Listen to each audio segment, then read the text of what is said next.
Good afternoon, everybody, and welcome to our video cast. This is Jim Arroyo here with the Oath Keepers of Yavapai County, the Arizona State Oath Keepers, State Vice President, and the President of the Yavapai County Preparedness Team. This is the show that is 100% dedicated to the mission of the Oath Keepers and the YCPT preparedness. Welcome back to our show. Today we're going to talk about something a little bit different, something you may not have ever talked about before or heard a lot mentioned, but it's a subject matter that everybody needs to be aware of. Obviously, the election did not go well so far. That may get straightened out one way or the other. But what we've been teaching in all of our classes and in all of our meetings, and it's pretty much across the United States, there is no doubt that what we are facing is a full onslaught and a communist takeover of the United States of America. Okay? This is not political. This is just fact. This is what communists do. We are an apolitical, nonpartisan organization, but when it comes to upholding and defending the Constitution of these United States, we get a little vocal about it. So today, we want to talk to you about a weapons system that we believe the communists will deploy against the United States. This is a weapon that is so devastating. It has killed more people than any nuclear weapons ever deployed. It has killed more people than any bombs ever dropped. It has killed more people than ever any bullets being fired.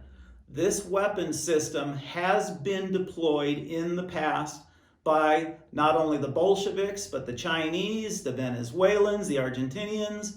Any communist country that's out there has utilized this weapon system. And that weapon system is something you may never even think about. And it's food. It's that simple. And I'll tell you a little hint. Back in the 90s, we did some research on this. And I forget the lady's name, but it was a female who publicly put out a statement from the United Nations. And the quote was, "We use food as a weapon, and for this, we do not apologize." Just Google it, look it up, you'll see it's there. So this has been a tactic. The Bolsheviks killed, 20 million plus Ukrainians, starved them to death. We don't really know how many Chinese were starved to death because of Mao Zedong. We don't know how many total overall in China was in the 70 to 90 million. Venezuela, Argentina, look at Africa, all the political strife down there. How do they control populations? Simple. You control the food. You don't even need to drop paratroopers in on them. You don't need to use tanks. You control food and water, and suddenly you've got the population right where you want them.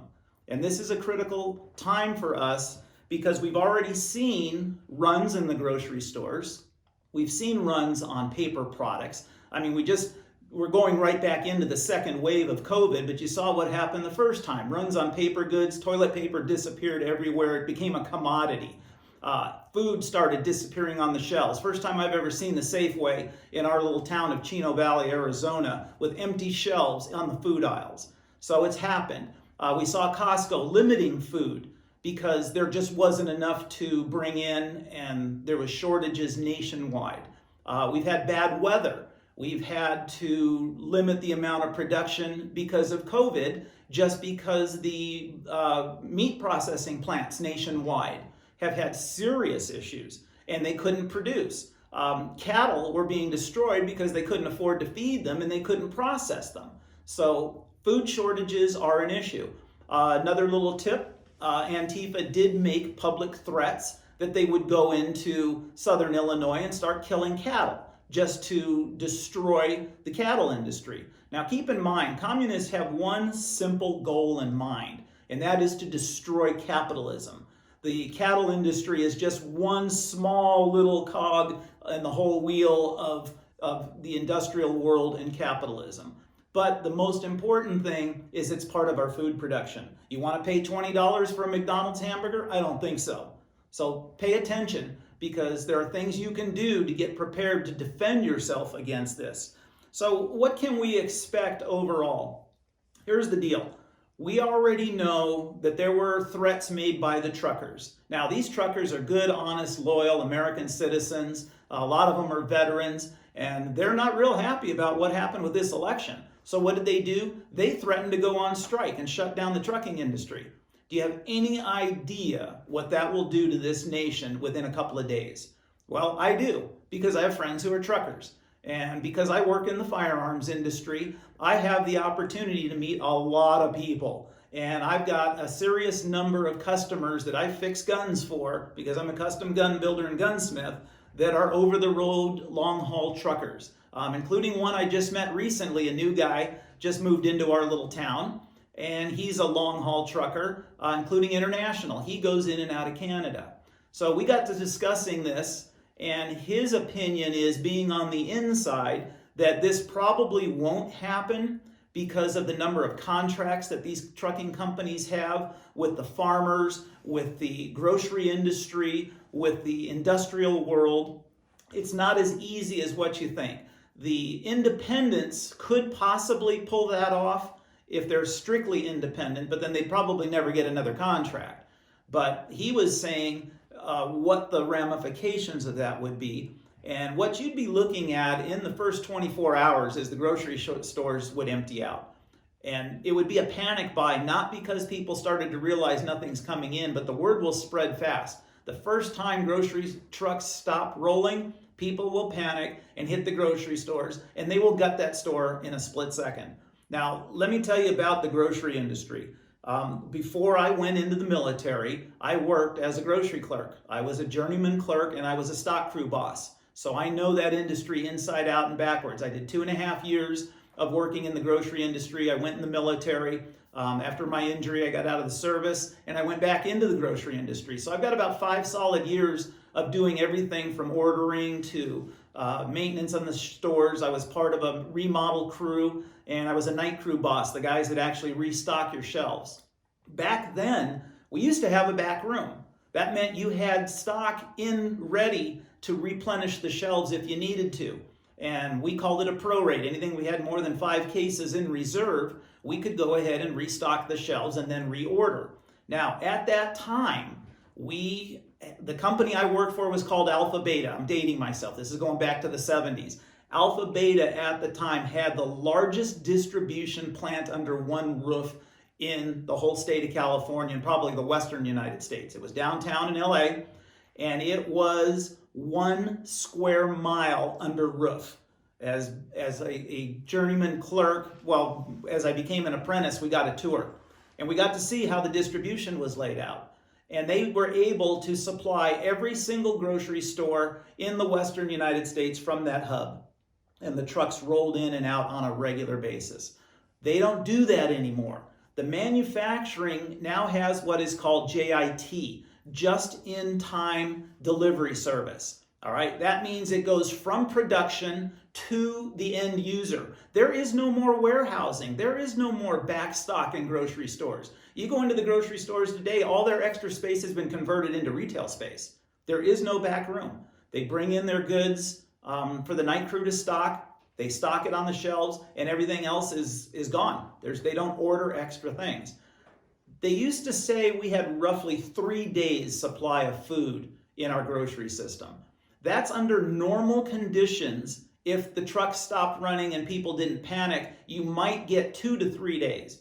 But in a panic buy, you can literally watch the shelves gutted in a matter of 12 hours, and they'll be empty, and it'll be brutal. So there is nothing else that's going to be coming in. The other problem was COVID. Again, we're having the same issue. It's coming back around again. So people are starting to panic a second time.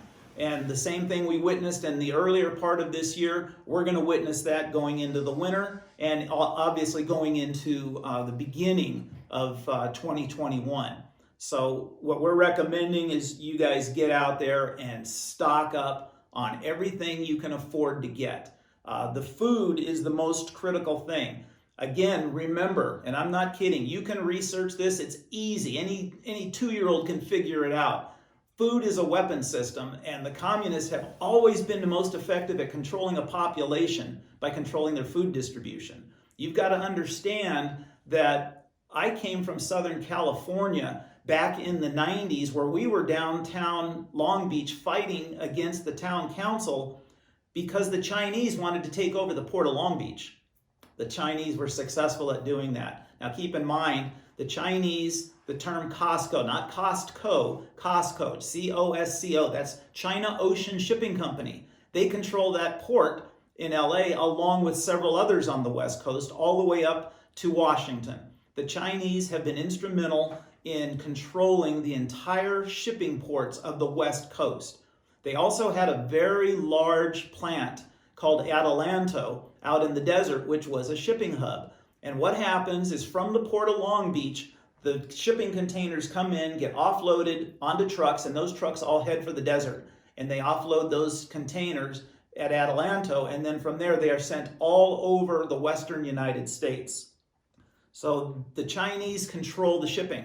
They control the ports. They're in Mexico right now. They're working on controlling ports on the East Coast. They control the Panama Canal. So if you look at the number of goods and services that are shipped into this country, it's astounding how much the Chinese have control. Folks, the Chinese are not our friends. Never have been, never will be. Neither are the Russians. But the Russians don't control anything. The Russians are a military power. We're concerned about China, and obviously the president has done a great job at trying to get our trade agreements under control with China, and that can go sideways real quick, God forbid, if President Biden becomes reality. I even hate saying that term, but it is a very likely possibility, so we need to be ready for that. So they control the ports, they control the shipping hubs, they control the trucking industry, they control so much that is out of control. The other problem is that this country cannot feed itself anymore. There was a time, and I'll just give you a little bit of history, back during the original depression we had in the 20s, and then it became a real bad depression in the 1930s, around 1933. This country was an agrarian culture. Now, what does that mean? That means 80% of this nation ran farming, lived on farms, out in the rural communities. 80%. Only 20% in the 1930s lived in the big cities. Today, that is completely reversed to where it's almost 90% live in the cities. Less than 10% of our population is an agrarian culture. And we literally, at this point, cannot produce enough food in this country to feed this nation. That's why we have to have subsidies from the government, and we also import a large amount of our food. You doubt this? Go into any grocery store right now and pick up anything and find something actually grown in the United States, especially in the wintertime. Where does our food come from? South America, Mexico, Central America, places like this, because the temperate climate is different. But we have changed our system to where we are now relying on the world to feed us, whereas the United States used to feed itself and most of the world. So it has changed. So please listen to what I'm saying. There is going to be food shortages. There is going to be runs on the grocery stores. Other experts like Jack Lawson, who wrote the book Civil Defense Manual, which we recommend you guys order online. Go to civildefensemanual.com. He did a whole dissertation just on the buying of the food. I'm going to give you the first tip of the day mixed in before we get into the food issue. And this is a product called a Faraday Bag. We sell these things by the hundreds in our organization. What this is designed to do is to protect your radio or any electronics, and these come in various sizes, from EMP attack on the power grid, from EMF radiation coming out, but this is a mil-spec product. This is exactly what the military uses to protect their equipment, and you can nest these. You use these, put one inside of another to protect it from EMP level 1. So in the event of a solar flare from the sunspots, the Carrington effect, anything like that, that'll protect your radios. When my radio is done here with this demo, it goes right back in my Faraday bag and gets set aside, and all my gear is stored in Faraday cages. This particular one is from Faraday Defense. It's a great company. We sell these at the shop at Macy's in Chino Valley, but you can order them online. And we recommend everybody that gets a radio gets one that's big enough to hold their radio, their charger, some of their smaller accessories that come with it, all fit inside this bag. Here's another hint for all you paranoid guys out there, which are some of my best friends are paranoid. Just because you're paranoid doesn't mean they're not out to get you, right? They make a smaller version of this that'll hold your iPhone. Okay, this is not supposed to work, but we've tested this, and you can take your iPhone and put it in here and call it, and there's no signal going in. So what does that mean? No signal going in, no signal going out. For you guys that are worried about being tracked, you're going into a special meeting of some of your high drag, low speed secret squirrel guys. Put your cell phones in one of these before you get to your location, and you just defeated a $100 billion satellite system for about $6. Okay? The government hates me for that. There you go. Get a Faraday bag. All right. Let's talk a little bit about food. So we know the Chinese and the Communist Party members are going to use food as a weapon. So now is the time to start stocking up. But there are reasons that you want to use certain things and reasons you don't want to use other things. So let me give you my basic tip of what we teach all of our students. And everybody's always asking me, should I buy MREs? Should I fill up my garage with Wise Food, freeze-dried products, or any of the other Mountain House or other companies that have freeze-dried foods? The answer to that is not yet. What you need to do, the best solution you can have for a food preservation system, number one, go into your pantry right now and look at what you have in there to prepare a meal. Something that you can put together a meal for your family without having to go to the grocery store, order in, or do anything else, just from your pantry. Now, let me explain how it used to be in this country. I'm going to give you some terminology. Obviously, the cupboard up on the wall, you got a few things in there, you're good. Your pantry feeds your cupboard, which is what you're going to pull from. Or you may just pull direct from your pantry. There's another term a lot of people don't use anymore. It's called the larder, L-A-R-D-E-R. A larder is your large supply of backstock that feeds your pantry, that feeds the cupboard, that feeds your family. So here's the tip. You want to have, as a bare minimum right now, 60 days of what you have in your pantry of non-perishable foods, all right? If they cut the power and the power grid has an issue or there's serious problems, you can still feed yourself without a refrigerator and a freezer. Some of you out there have the bright idea going out and stocking up and loading your freezers to the hilt where you got to tie it closed with a rope. And I've seen people do this, all right? That's wonderful until there's a power outage. And then how are you going to eat 1,500 pounds of meat? Because you got about 3 days to solve that problem, and then it's going to start to go bad on you after it thaws out. So what we recommend is anything non-perishable, all right? Simplest trick, and entire universities live off of this. Ask any college student out there, all right? Top Ramen is cheap. It's lightweight. If you have to carry it in the field, it's an easy meal. You literally break it up, throw it in a canteen cup or in a bigger bowl, and heat up some water on the stove, 1.5 to 2 cups of water, and you got a meal. You know how much this costs? On sale, 5 for $1. That's 20 cents a piece. I still remember getting them 10 for $1 when they were 10 cents a piece. All right? Is it the most nutritious thing in the world? No. But it's going to keep you going. Because when things go sideways, the most important thing is to, number one, get calories into your system, and number two, fix your psychological problem because you're hungry. You eat this, you won't be hungry anymore. And that's going to keep you moving because you're going to have a whole lot of other things you're going to need to be doing in a coming civil war when these communists get underway. So something very simple like Ration and Top Ramen, we highly recommend those. I just got an article on the internet. It was a great article. The guy came up with 5 exotic recipes for this. And of course, you're adding other things to it that are non-perishable. But it was a great article. Look into some of that stuff. But what you can do with something like this can make all the difference in the world as to whether or not you're going to keep moving. My next favorite thing on the planet, and I've grown up on this, chunky soup. You want to know why I like these? Because these new ones have a pull top, okay? I don't even need my Swiss Army knife anymore, or P38 for you military guys, military can opener. Now you can just pop the top. Here's the deal. Yeah, it's wonderful. Go in your kitchen. You're going to get a pot. You're going to dump it in there. You're going to heat it up. Good to go. What are you going to do if you can't do that? I keep these in my vehicle because I can take this can right now. I can tear this label off. That's what I'm going to use to get my fire started. I'm going to find some sticks and twigs on the ground. I'm going to build a very small fire all the way around this can, and I'm going to heat it up, and I'm going to cook a meal for next to nothing. Okay? Simple. And this is something anyone can learn how to do. It's a lot of fun. Take the kids out in the backyard, say, okay, we're having soup for dinner tonight. And they're looking at the stove, and Mom's not cooking. Okay? Everybody outside, watch this. So Play with it. This is the kind of item that can make a huge difference. It's simple and it stores forever.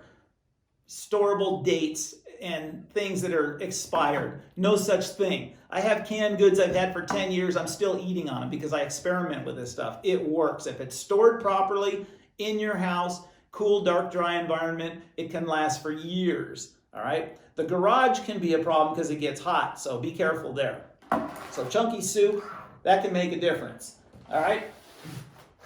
It's morning time. I do this in the morning on my way to work. I've got so much going on, I don't have time to fix a meal for breakfast. No way. I usually eat standing at my bench. Another hint, I'm a machinist, a tool and die maker. I have eaten more meals standing at a workbench in front of a milling machine than anybody out there other than other machinists. So we're used to doing it. But you need a quick and dirty meal. Civilian MREs, nice thing. Open it up, break the envelope open, you're good to go. This thing's will last a couple of years in your pantry. You've always got them. It's good for the kids. They love them. I've never heard anybody complain about a Pop-Tart in my life, especially you got a cup of coffee to go with it. Go to Costco. They got them in the big boxes. You can get 2 or 3 of those big cases of 4 of these things. Stick them in the pantry, put them away, and use them. Get used to eating on this stuff. Here's the other thing. Don't make the mistake on getting certain foods that I'm going to talk about in a minute and not be used to how to fix those meals or how to get your family used to eating them. Because there's not going to be anything worse than your kids showing up for dinner and then all of a sudden you're going to try to experiment. Don't do that. Everything in your pantry is what you're normally used to using. Okay? Simple as that. All right, so let's get into some of the other things. Backpacker type meals. This particular one is made by the Wise Food Company. It's a company that we researched heavily when we started carrying these in our retail store.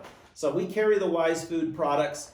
These are part of a sample pack. I think there's 6 of these in a case. Simple. Cut it open, break it open. It's a Ziploc. It's Mylar. Put 2 cups of water in there, stir it around, seal it, walk away. Come back in 10 minutes, you're eating. That simple. Okay? Nothing to it. Carry these in your vehicle too. I do that with spare water in case I break down. We live out here in the rural country. Not unusual to get involved in inclement weather. It's rare, but it can happen. So very lightweight. It's just like the Mountain House type backpackers foods. Those are very good. They're very expensive. These are actually a better price if you buy them by the 6-pack case. But this type of product is probably the easiest and fastest thing to work with. The other thing is the kids like these. This particular one is pasta Alfredo. This one here is a chili macaroni. Hey, who doesn't like chili mac? Okay, I grew up on chili mac from Chef Boyardee. It's wonderful stuff. So this is the freeze-dried version. Keep in mind, the word freeze-dried means it has to be reconstituted, but it does not have to be heated. You can reconstitute this in cold water. I don't recommend that.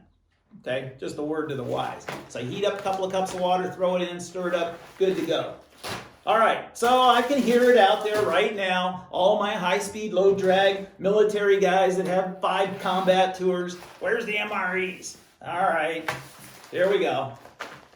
This is called a first strike ration. This is something new. Now I'm going to date myself right now. I'm a former United States Army Ranger. I was an airborne ranger in 1980 and 81.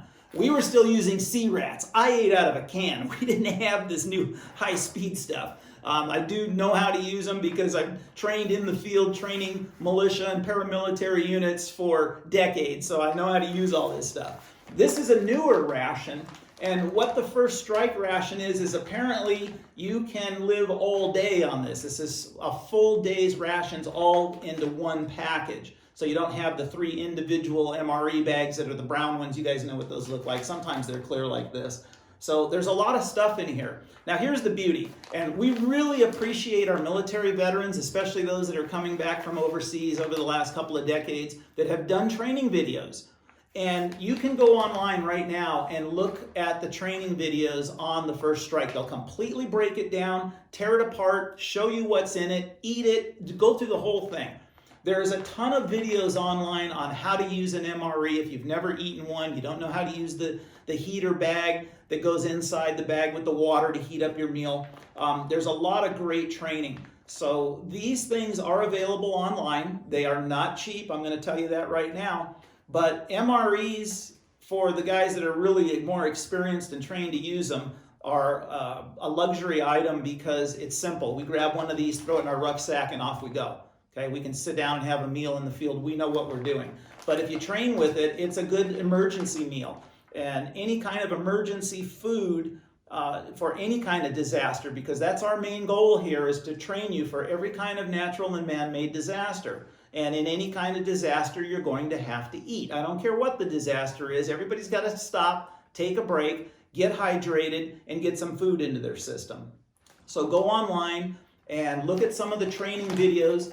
And if you want to have some real fun, go to YouTube.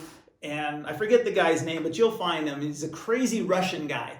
And this Russian character evaluates MREs from all over the world, from the different militaries. And he opens them up and tests them and tries them out. And even the Russian MREs, they've got very good ones. So he shows you how to use all this stuff and then evaluates them. But there isn't anything produced right now for the United States military meal-wise that you can't get a training video on and study for yourselves and then order a couple of cases as backup. But if you do that, I recommend crack the case open and eat a couple of them and learn how to do it. Back in the old days, I had a lot of fun teaching friends who were never in the service how to eat a C ration. And there's a whole technique to that. And we had a lot of fun training with those. We take them out in the field with us. And if you know what you're doing, you can actually make them pretty tasty. Nowadays, the new stuff is even tastier, and the menus that are in there are great. But it's a great psychological advantage that if you end up in a bad situation and hunger becomes a problem, having something like this or like this on hand, ready to go. And God is my witness, there are people out there right now that don't even have 3 days worth of food in their pantry. Okay, I'm recommending 60 to 90 days. All right, you can get into the long-term stuff later, and we'll do special classes and training on long-term food preparations and canning and other things of that nature. But for now, get on your pantry, go to the grocery store, stock up right now, because folks, this is about to go sideways on us real quick. All right. Thank you for listening. We'll catch you on the next video. Have a nice day.